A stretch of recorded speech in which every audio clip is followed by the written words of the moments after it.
Hey folks, welcome back to another episode of Artist Stories of Middle Georgia. I'm your host, Victor Rigoli, and I'm downtown Macon, Georgia. Excited to be here today. We're here at Ginny Lane Sheridan's studio gallery, and I'm honored to have her on the podcast today to tell everybody about her story. And gosh, Ginny Lane, it's such a pleasure. Thanks for being on the podcast today. Thank you, Victor. Yeah. I'm so glad that you walked through my door a few weeks ago. Yeah. On happenstance. I know it was. Yeah, the little background on that is I was thinking about going down here to the little pizza place to get something to eat because I was killing some time because I was trying to meet somebody, and they weren't going to show up for another 30 minutes or so. And lo and behold, I saw your gallery and just stepped in, and here we are today. Well, it must be my grandmother's planters that brought you in. Oh, yeah. That caught my eye. I said, what's up with that? So yes, it has been a family affair putting together this space downtown. It's Sheridan Studios, and we opened up on February 28th. We opened our doors to... It's just 2 months now, just almost 2 months. That's unbelievable. I know it has flown by and has been 2 months full of miracles, I say, just from the whole acquiring of the space to being able to put it together in less than a month, and now allowing, just sitting back and seeing it become an organism and take a life of its own has been incredible. And I'm so excited to share with you about my journey. Yeah, I want to hear your story. I want to hear all about, how you got started in art. Take us back. I mean, you can go back to, you started when you were 4 years old. I don't care. We want to hear your story. So tell us a little bit about that. Yeah. So I grew up in Macon, on Ingleside Avenue. Okay. And I was not only, a lover of art and super creative, but I was always outdoors, riding horses, spending time at the farm, using that imagination just on all fronts. But I was super involved with Creative Alternative with Brooke Dantzler, who many people in Macon still take their children to art lessons to. And I took art at Stratford Academy, where I went to school, and we had Miss McWilliams and then Casper Fred, who is also still a part of the art community here. Shout out Mr. Fred. All right. And it was always really natural muscle of mine. It wasn't anything that I was ever pushed to do, or just came natural. It wasn't something forced. Yeah. And I think it's because of that I've been able to enter into a longstanding career in the arts. Right. I went to Georgia in 2015 and graduated with an advertising degree. So throughout that time period, I kind of like to say that I didn't slow down enough to ever paint or get behind a canvas. And it wasn't until that last semester of my senior year where I started painting again. And I started kind of getting into that rhythm. Getting back into it then. It was actually an opportunity I had to paint which sounds silly, but to paint my boyfriend a cooler for one of his formals. Okay. And I extended the project. I just somehow found a way to extend that little small cooler project into a 6-month project because I think I just enjoyed coming back to it. Every time. It was clearly waking something up in me. Right. Something that had been dormant for a while and just kind of bringing it to the surface and a rebirth there. Yeah. So that's great. At the time, though, career-wise, I was headed into a marketing career. I was doing freelance digital marketing for several companies in Athens and wanted to take that to the next level. So after I graduated, I moved to DC to be with my boyfriend, Henry, where he was working in Merrill Lynch, and kind of entered into that political arena new landscape, but I stayed true to kind of my inkling to be on the creative path. Right. And I found myself with several opportunities to work under directors and producers in documentary film and marketing film projects, and then live event production, all of which were opportunities that I landed just by showing up and shooting my shot with strangers, senior strangers that were totally older than me, more experienced than me. Just put yourself out there. Really. I took the train one morning to a good old Metro. Been on it many times. To Chevy Chase. And I didn't have any business cards, but I showed up to this Women in Film Coffee and Conversations, and I wrote on a piece of paper, Ginny Lane Sheridan, big ideas, wrote my number down, and I said, call me. And there was only one seat left at the table when I got there, and it was right in the dead center. Oh, wow. So, and by design, I'm sure, because by the end of that meeting, I, formulated my first few connections, and I started to build a network in DC of creatives and like-minded individuals that gave me opportunities and expanded my outlook on what was possible in DC when I was really surrounded by so many of my friends and peers that were working in the political arena. I had to dig a little bit deeper to find that area where I could start to use my creative skill set. So those opportunities in DC gave me this experience to work with really, really talented directors and producers who had gone and worked in LA and could bring me that experience of, those film sets that I didn't necessarily have the opportunity to go and be involved in. I was able to get that experience from these guys who kind of taught me about what it was like to be on a team, to produce these large-scale events, and to be behind the camera, be interviewing, or just kind of learning to develop like a sense of autonomy within a big team of really talented people.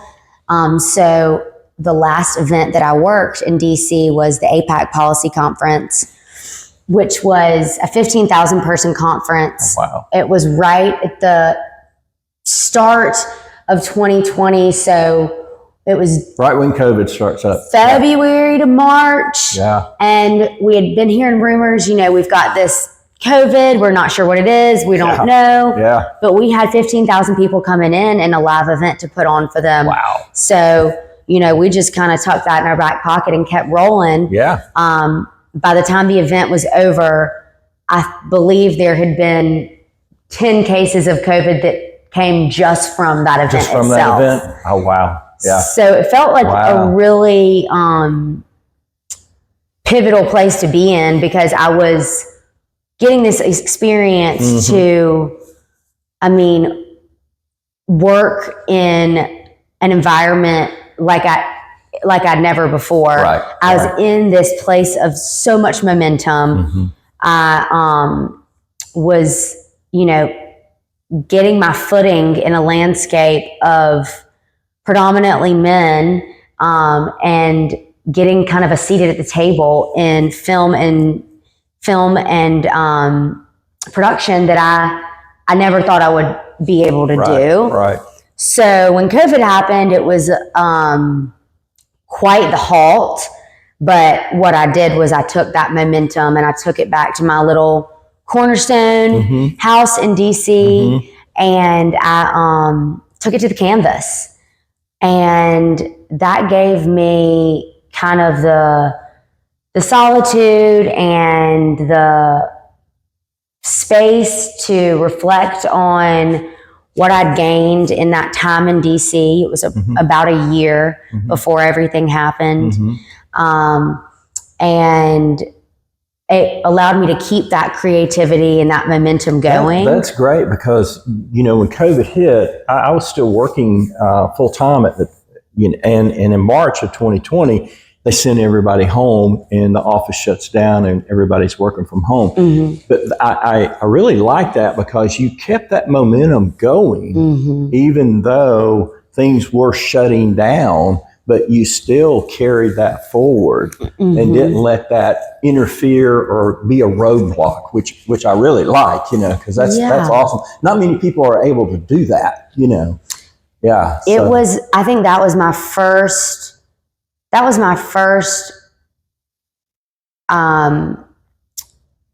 experience of me realizing the level of commitment that I had to really carving my creative path.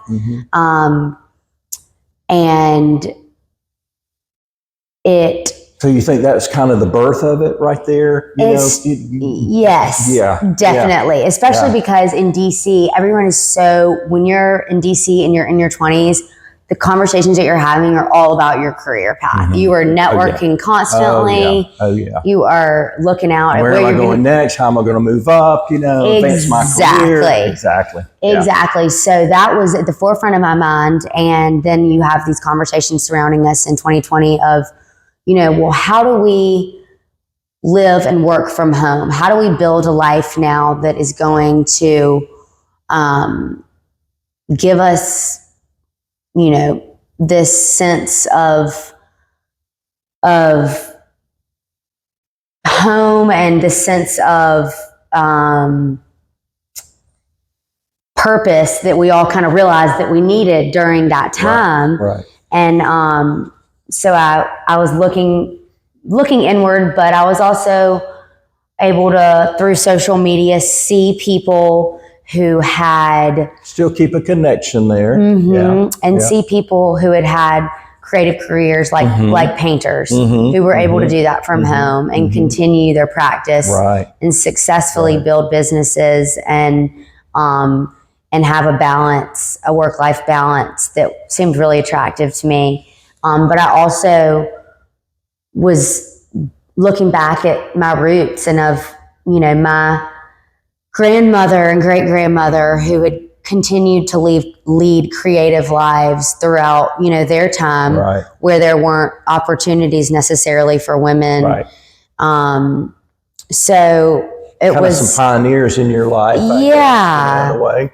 Definitely.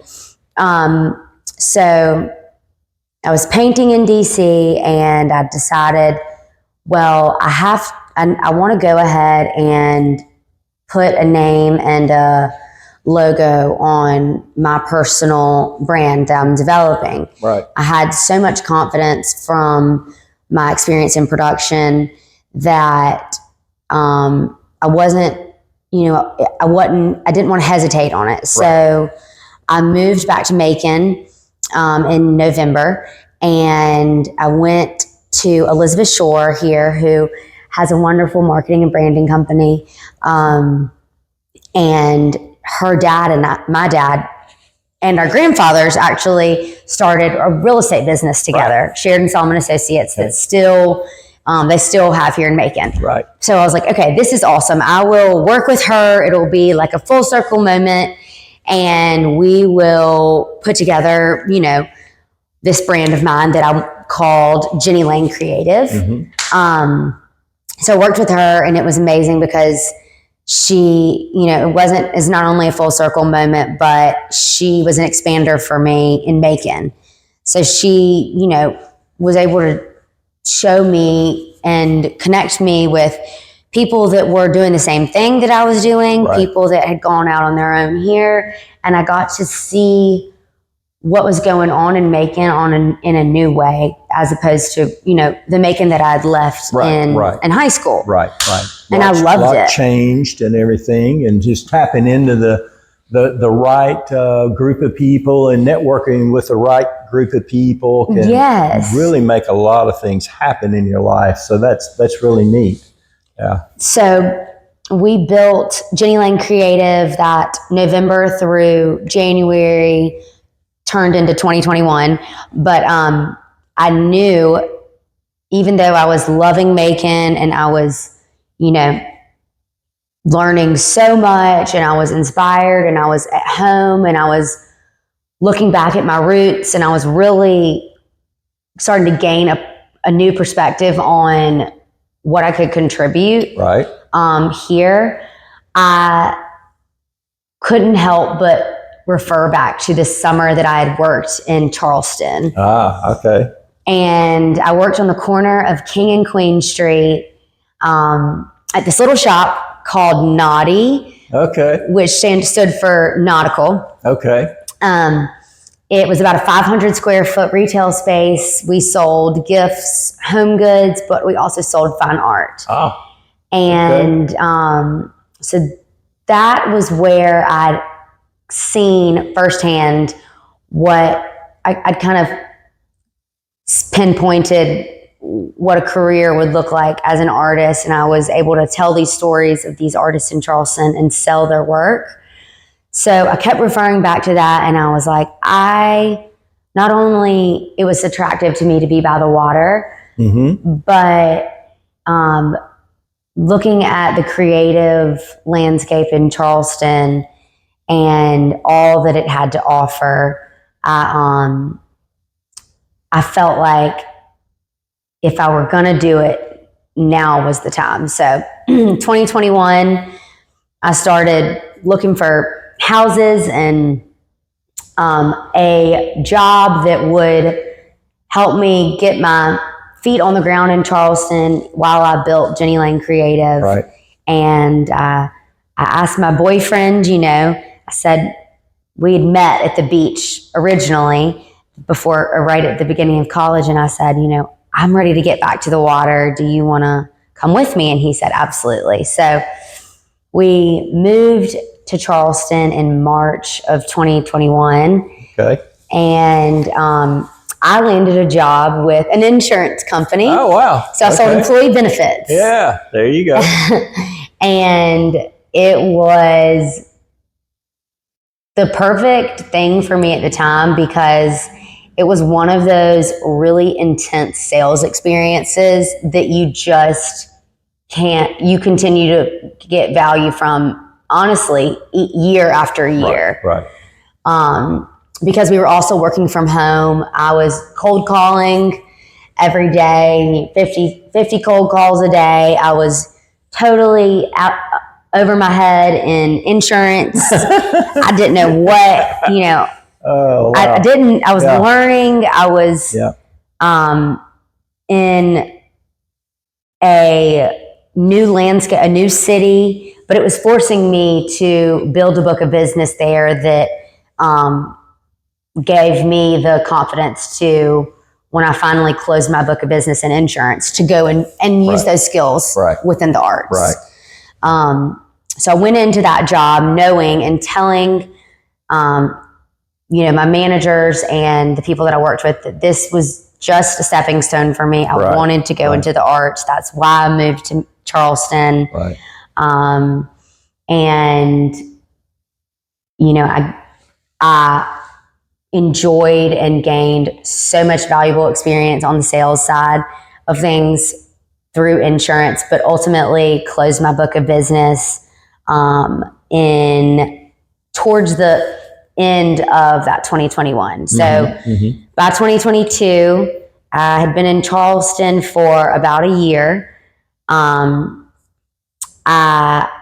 had my website for Ginny Lane Creative. I was painting. I had a studio set up in my duplex in Charleston, and I had gained this really strong skill set in sales from insurance. And I had this wonderful manager who allowed me to give my book of business to her.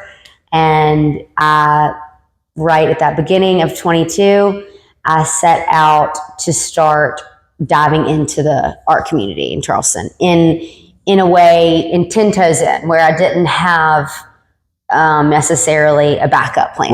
Right. Which has always kind of been... That can be a little scary, a little intimidating. Burn the bridge, and it's like, hey, I can't go back, you know. And that's always kind of been my MO. Yeah. Which is interesting. So I did that, and I started taking classes at an art center called the Blair Center for the Arts. Okay. And that experience got me back into an educational space, which is where I've found so much value in the arts, is looking at it through a lens of education and from learning. So within the classroom setting there, the owner, Drew Blair, and his wife, Sylvia Blair, quickly realized that I had such a wonderful connection with students, and they kind of saw me in this classroom setting. And before I could even finish that series of classes, they had asked me to be a teacher there for children. Oh, wow. And you continue to do that today, right? I do. You'll get into that, I'm sure. So yes, definitely. I continue to do that today, but it was so funny that it was less than a month of me being in the art scene and being in the classroom myself that I'd gone from a student to a teacher with no prior teaching experience and no degree in arts. But, you know, with where I was at in my position, I was not going to say no. I was not going to say, but wait, I don't have the credentials. You know, wasn't going to stop it. And what do the credentials really mean sometimes? You know? So, Exactly. So I automatically kind of started my career in art with a lack of experience that put me in a position to learn and to be open and to be, you know, ask questions. And I didn't have a choice but to ask and learn and say, you know, I don't know what I'm doing. How do I do this? And figure it out. And figuring it out. Exactly. And so started teaching, and I think it was really in the classroom where I was given the opportunity to kind of see what I was made of, you know? What is going to come out of me when I stand in front of this group of children and talk about and that can be a little intimidating, sometimes more with children than adults. Children can smell BS from a mile away. So it was like, she didn't know what she's doing up there. Exactly. Especially when you get in front of those 5th grade boys, they will, you know, wear you out. That's right. So I started teaching, and it was like I started digging deep and developing these muscles of what is important to me in art, and what am I going to pass along to these children. Not only within, you know, creating a painting, but the lessons that come with that. And how am I going to infuse what I've learned in my journey into these art lessons for these 3rd graders. Teaching them about project management, a process, how to begin something, complete something. I mean, people don't really think about that. And and especially with children, you know, you're actually teaching them how to manage a project to a certain degree, you know. Yeah, and I felt like every time I was getting up there, I was just so much. It took so much faith, and so much trust, and ironically enough, the Sylvia and Drew Blair were photorealist painters, so they were painters that create art to look exactly like a photo. They use airbrush techniques. They also use, you know, brush and canvas, but they traveled all over the world with this technique. And I felt like kind of what I was coming in as was an artist that was creating work more so based on trust. Rather than what it's supposed to look like. I was coming in and allowing myself to really allow God to move through me. And more expressive. And be expressive and just trust the process. And more loose in the painting, not so, you know, fine detail. And that's what I think made such a beautiful partnership between me as a teacher there, because I had that to offer, and they loved that. So I worked for them for 2 years, but shortly after I took my first teaching gig with them, I was approached by a small private school looking for a primary art teacher the following year. So, you know, Charleston is a huge creative community, but just like Macon, small, you know, small town, and that still has that small hometown feel to it. My, you know, word got around fast that I was teaching at one place and that I could, you know, have something to offer this school.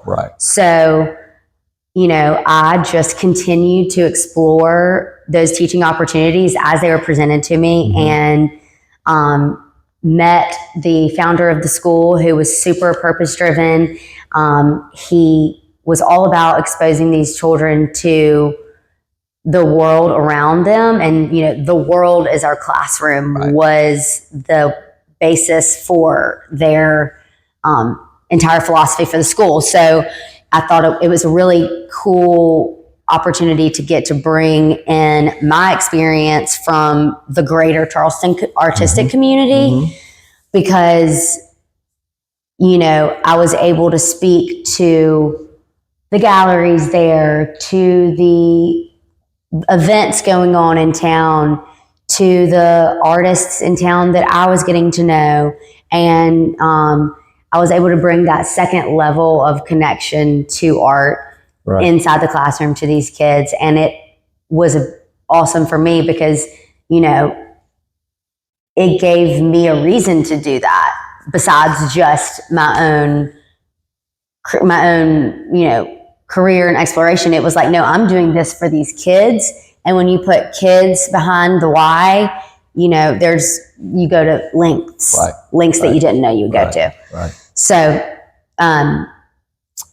started with the University School of the Low Country, that was that 22 to 23, worked 23 to 24 with them. So 2 full school years. And then throughout that time as a teacher, I continued to build my brand and my business as an artist, continued to just be exposed to all that was going on in Charleston. I mean, Charleston's one of those places where on every corner is a, you know, world-class artist. And it is also a place where, kind of like a New York, it could be really easy to just look outside of yourself for inspiration, or for, you know, almost in a way that could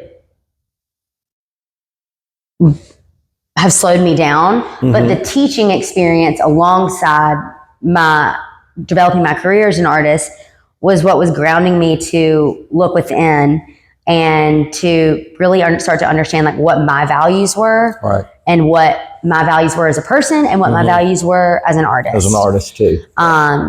also in Charleston, I leaned hugely into my mental health journey. So I worked to start to develop more tools in my toolbox for, becoming more well-rounded in my overall health and wellness and as a person, and also, on my career side, adding in those tools where I could within the arts.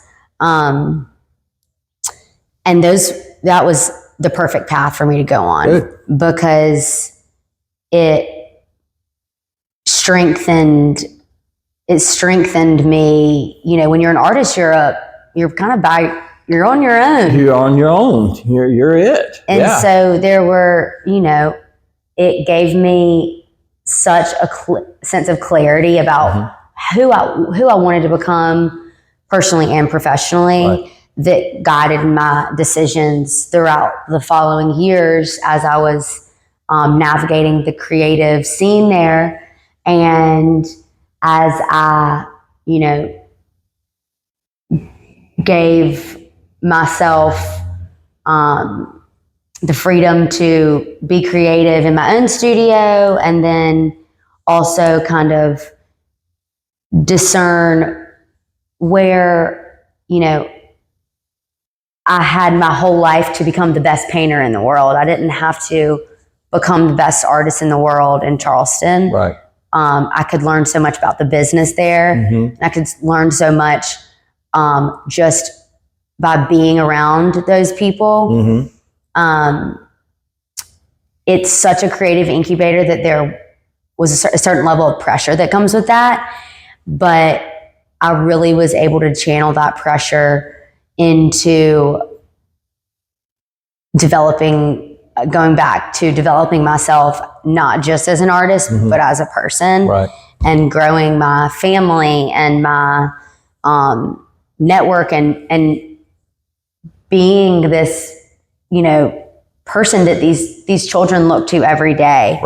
And I'm so grateful for those experiences, because I could have burned out really quickly trying to just be the best painter there. There was so much more that God had planned for me besides just, my own artwork. And I had to really get okay with that. So what led you to come back to Macon? So, Charleston, being with these kids all the time, being involved in the community as a teacher, what I started to love most about Charleston were the families and the people that were,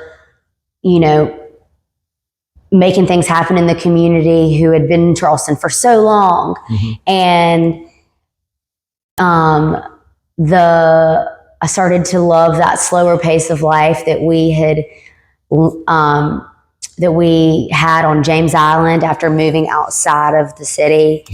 And I started to really enjoy, the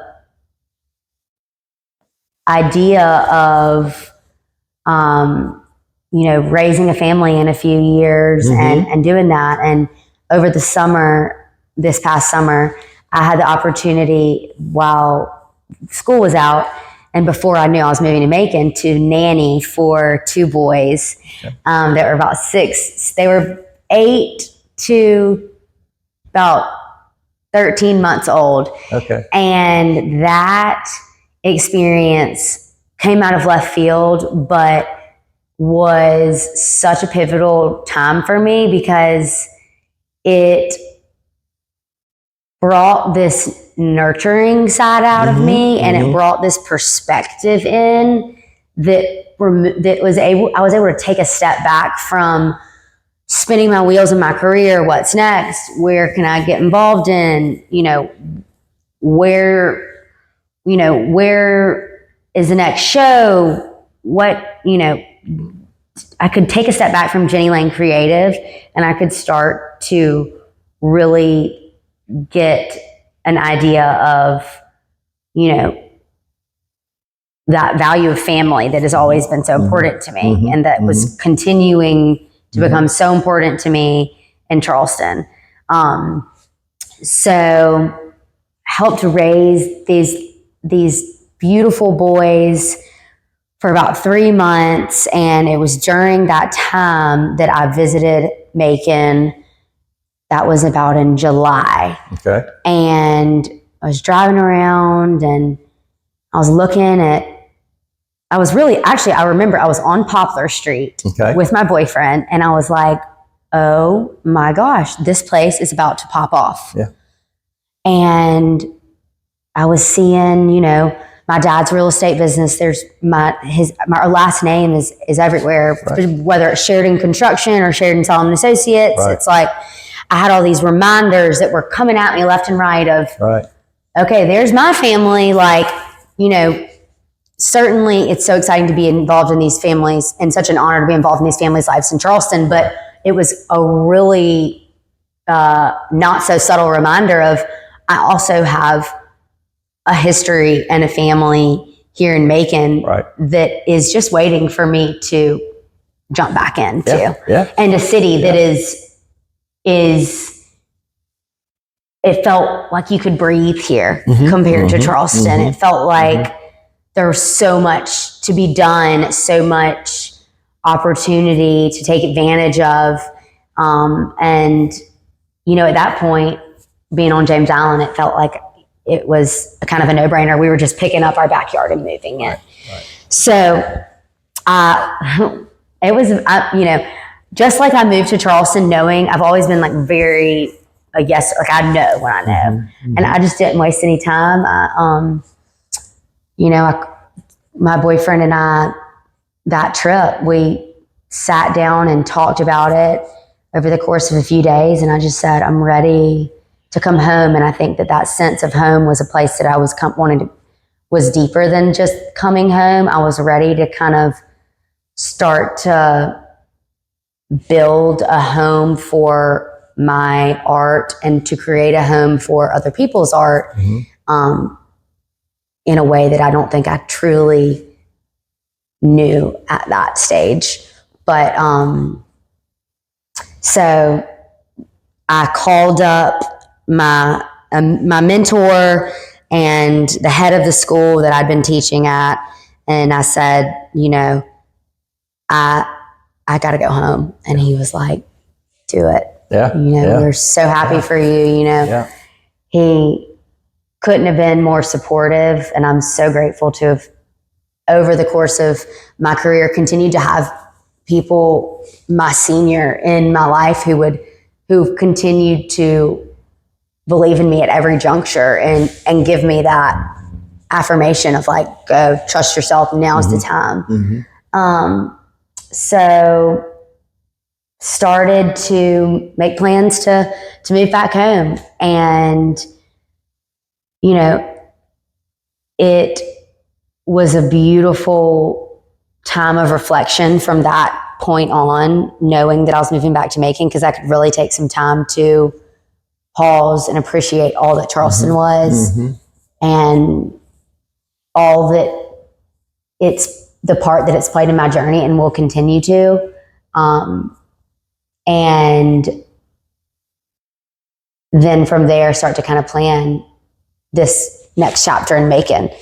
But one of the experiences that I had in Charleston that I forgot to mention was my experience working in a gallery. Oh, okay. And it took me to the next level of what was possible in the art business.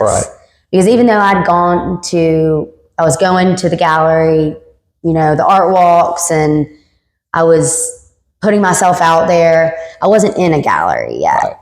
And so it was during over like a 6 month period of time, I was doing some life coaching work. And one of the things that I'd written down was, I want to be in a gallery by the time I'm done with this life coaching work. And I'd written it down, and I was praying over it. And by the end of that 6 months of life coaching, I was not only in a gallery, but I was in a gallery. I'd got a job offer to work in this gallery at Wild Dunes Resort, which is down on Isle of Palms. They had a gallery called the Gallery at Sweetgrass, represented 30 artists in and around Charleston.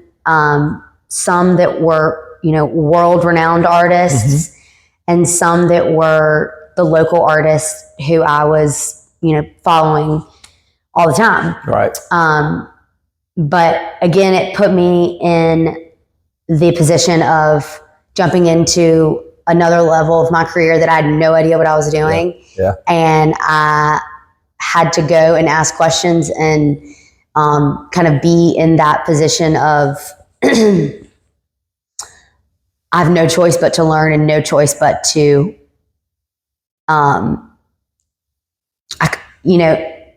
no choice but to make mistakes and to approach it from a real educational standpoint every single day. Right. So that opportunity, I was selling, $30,000 of art every month. And to learn how to sell a $7,000 painting was so invaluable, because it gave me this sense of, okay, I am made for this. I can, I always kind of had a doubt of like, is this right for me? Am I like, of course, and I think a lot of that's just my age, being in your 20s, we all have that. Right. And especially when you don't have like a team around you of, coworkers or a manager every day that are saying, you're so good at this. I think it was that gallery experience that I was like, okay, I really can do this. And I see the way it's done. I learned the business. I was seeing the inside out of it, administratively, from a business standpoint, from a community cultivating standpoint. And then I was also seeing these artists that were so successful. Right. Right. And I was kind of like, that's the river, and I want to jump in. Yeah. Yeah. And so that experience is something that I've referred to so much in every move since then, especially when I got to Macon. And I was like, I knew I've had all this experience from Charleston. I wanted to bring it here. And the opportunities for what could be in Macon just seem so endless. So I started kind of playing around with vision boards, which I'd done before and successfully, and seen, how that really worked to my advantage. And I went on a business retreat with the Founders Society, who a great friend of mine and her business partner started. And we were tasked with just kind of coming up with, if we could make something, our dream business, different from, what we're, just put everything down to what we're doing right now. And just blue sky. Blue sky. Think outside the box. Think outside the box. Yeah. And I was like, Sheridan Studios. And I just came up with this. I said, I want to have a gallery. We had about, 30 minutes to brainstorm this, and we got up and we set it in front of the group. And I was like, I want to make a gallery called Sheridan Studios. I would love to work in music, and I would love to, I drew out a 3 retail space, like a rendering of a building. Right. And it was inspired by kind of some buildings downtown in Macon, because at that point I knew I was moving home, and I didn't really let myself hold back, and I just said, this will be a gallery, this will be a sound studio, and this will be a restaurant. Yeah. And I was just like, whatever, just I had all these women around me that were going, yeah, I love it, and when you got all these yes people around you, it's so much. Just go do it. Yeah. So I drew that up, and that ended up becoming a cornerstone for me as I moved to Macon. And I saved the drawing, and I was like, I really see this vision becoming, it could become something here. A reality.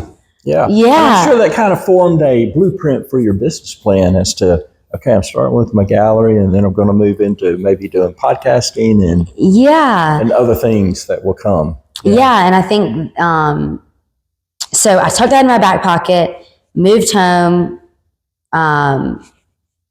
got our house squared away, kind of got settled just for a few weeks before we had a flood in our basement where my studio space was. Oh, wow. So it kind of put me in this position where I was kind of put out a little bit of my workspace. And so I was downtown one day and I walked past this space and I saw in the window a sign that said for rent, BJ Dunwoody.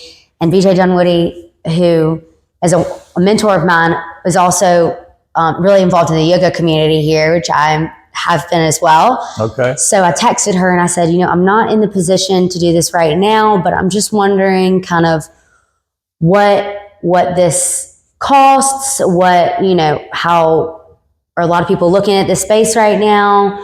And I sent her the drawing that I'd made for Sheridan Studios. Right. And within about 5 minutes, she responded and she was like, me and my business partner have chills right now. This is exactly what we've envisioned for the space.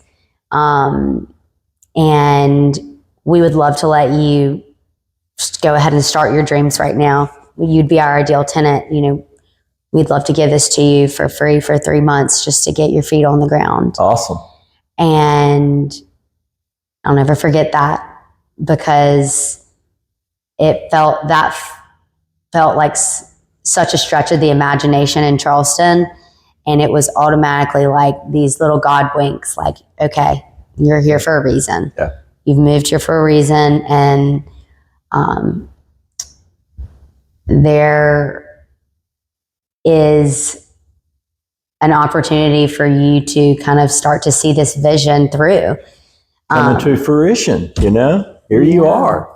Yeah. 2 months later, and you've got this lovely space here. And it's just, your journey is just incredible. Thinking about some of your experiences, you were talking about working in the gallery and that kind of thing and selling artwork, but you probably tapped into some of your sales experience when you were at the insurance company, how to close a sale, all that kind of stuff, how to prospect, all that plays into it. So all this, things just fall into place sometimes, and sometimes we create opportunities as well. But yeah, I love your story and how all this has come to fruition. And tell me, I want to know about, okay, what does the future hold? You talked, when we met a couple of weeks ago, it's like, I think about doing some podcasting and maybe using the space next door and that kind of thing. But I also want to talk about your art. I want to talk about, okay, what is your style? What is your medium of choice? That kind of thing. So what is it in addition to your gallery that you've got in the works for the future? So when I first opened up, I thought, okay, this is going to be a studio space for me.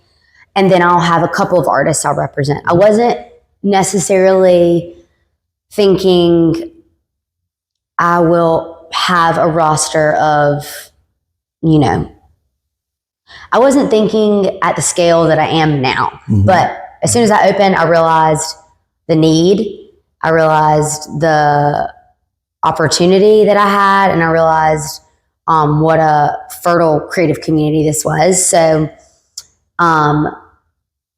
I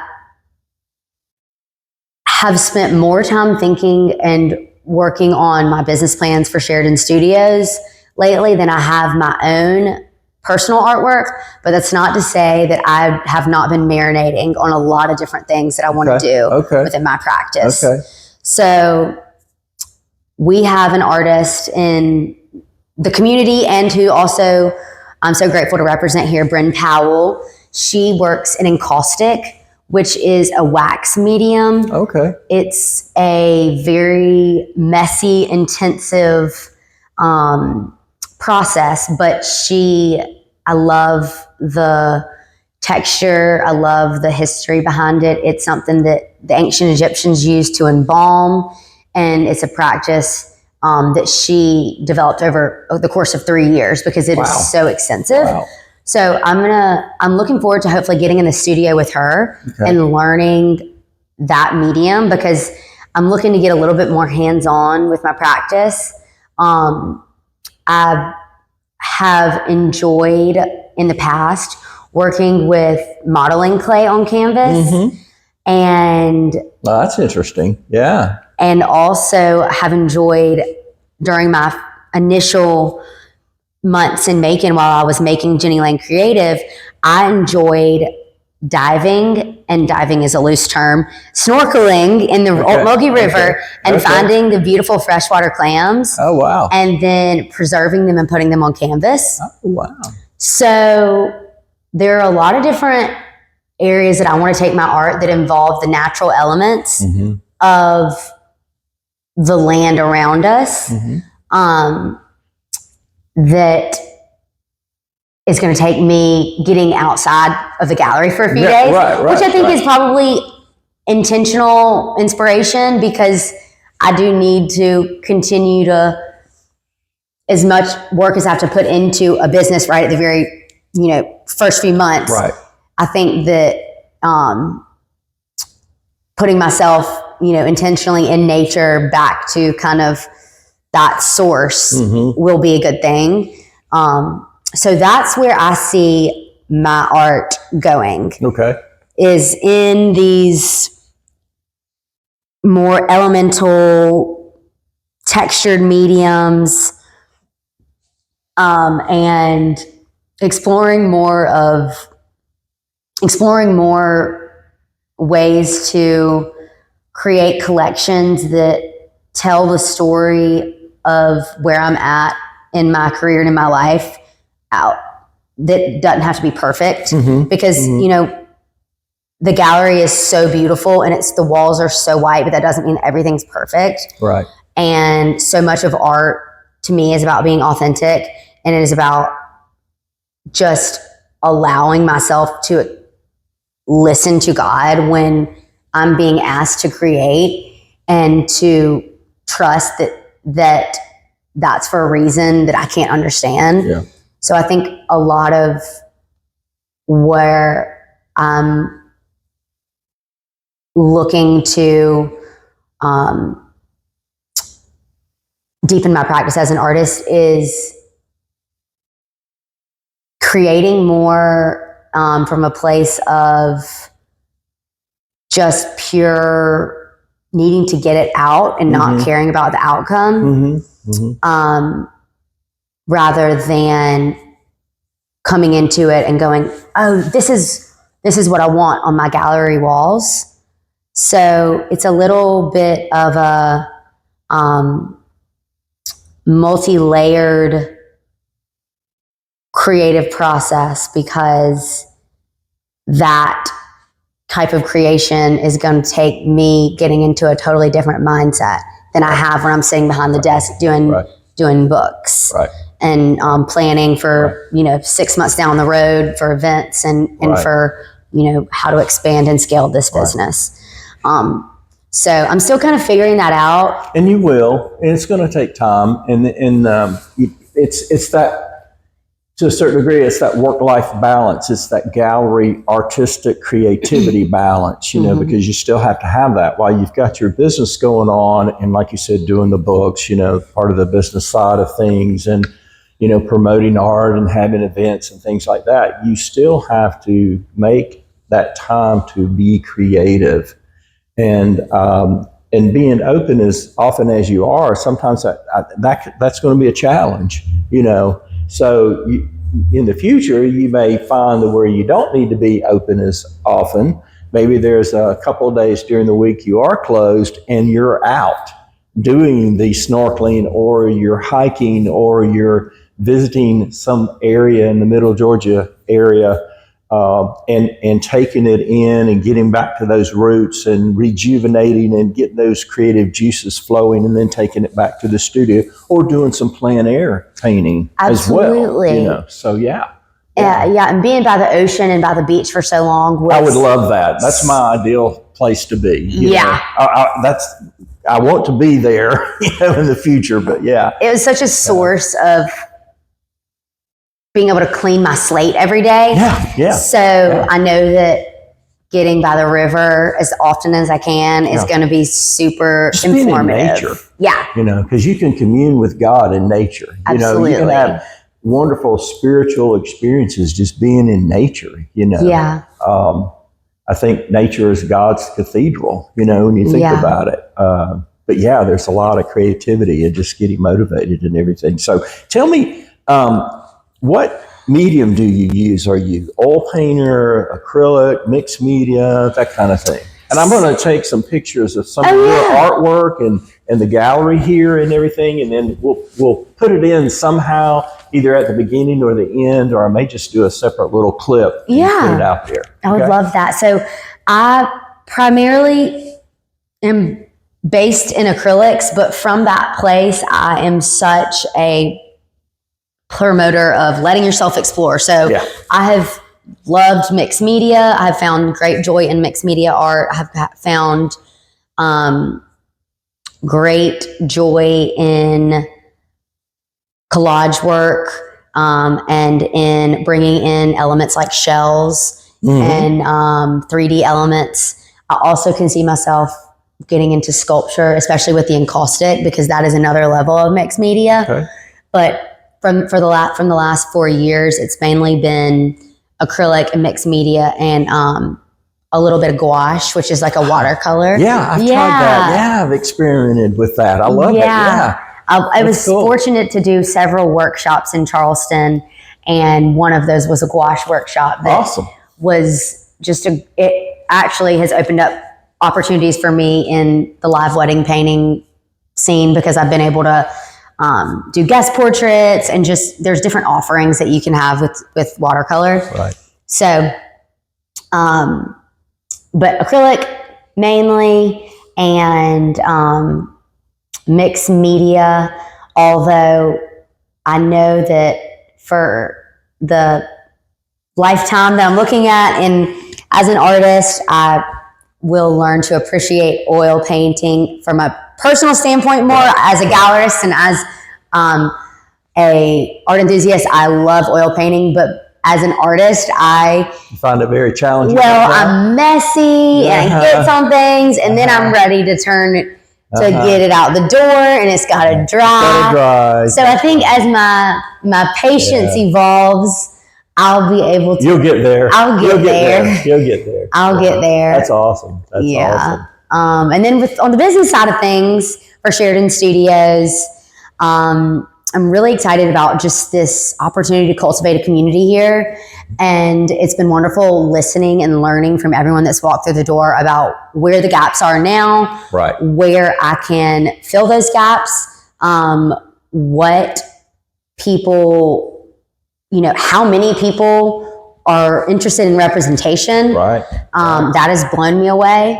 How many, how much opportunity there is here to, work with businesses and other galleries and other art institutions to put together events and to create, offerings beyond what I can just offer in these 900 square feet. That collaboration with other galleries and studios and things like that, and other, like Macon Arts Alliance or, 567 or whatever. There's so much opportunity to do that. And so it feels like kind of the wild, wild west in that way. And I've got I've got some ideas for also different things I can bring into Macon that we enjoyed in Charleston, like a creative mornings, monthly gathering of creatives and professionals in the community. It's needed. It's much needed here. Offering some workshops and some artist retreats on the river. They're different. They're more large scale picture things that are taking me some time, but I see those being huge parts of what Sheridan Studios can bring to the community. Do you have any events that are coming up in the next month or two? Or? So we've got First Friday, which will be our first Friday. Okay. I'm so excited about that. We're going to have, I am also going to be teaching with Cornerstone Academy here. Okay. It's next to the Brick. If you're headed back and forth from downtown, the Brick Pizza Shop, it's started by Beth Smith, offers classes to children after school. And we're going to have some folks down here doing face painting. Awesome. Bringing in some fun stuff for family-friendly activities. And that's going to be our first event. But then I'm looking at having our first, the following First Friday, doing a group show, which would be that June. June? Okay. So a group show, which is going to be so exciting to kind of get everyone together, give them a prompt and say, run with it. So I think that'll be really fun. And then I'm hoping to get some artists and peers from Charleston down for retreats, or just even to have like an artist talk, and offer, resources, just continue to weave in my experience from Charleston wherever I can. And collaborate and intertwine the arts and the music wherever I can, because we are a music city here. Exactly. And a lot of musical roots here, started right here in Middle Georgia, Macon. And it's very inspiring, to see what somebody like Phil Walden did on the business side of art and on the creative side of art, and in shaping, the next generation. So I'm continually looking at the music landscape as well on the business side and on the creative side to see where there are opportunities to serve the audience for both of those areas, bringing together the music and the art lovers, and also bringing together the artists and the musicians of the community. And that is going to be exciting to see, how that can look, because we've got now such an awesome, so many awesome opportunities for music. And so I'm excited about maybe getting some more music into art events, and et cetera, et cetera. Right. What else am I looking to do with Sheridan Studios? I mean, I really just think it's going to be cultivating this community that's going to show me where I need to go. Right. Because that's kind of... And it'll evolve over time, and I'm sure you'll get new ideas, and as you plan and execute events, and other things will come along, and things that you're not even aware of right now or thinking of right now. Exactly. But things just happen, And that's the way it is with art, and being creative. It's like, gosh, look at what I created. I never thought I would be able to create something like that. And, and then, sometimes you have to step outside that comfort zone and what have you. But I'm looking forward to some of the things that are coming up with your studio down here. It's just been a pleasure being able to sit down with you for this time and talk and get to know you better and learn about your various experiences that have led up to the opening of this wonderful gallery here in downtown Macon. How can people get in touch with you? You have a website, social media. Tell us a little bit about that. I want to put that in the show notes as well, but tell us a little bit about that. Just how do people get in touch with you? So we are Sheridan_Studios on Instagram. I am still working on getting the website up. Okay. And we just got officially on the map. So if you type in Sheridan Studios and you're looking to come visit us downtown, you can find us on the map, which is exciting. We're on the map. Fantastic. Our email I'll give to you. It is sheridanstudiosmacon@gmail.com.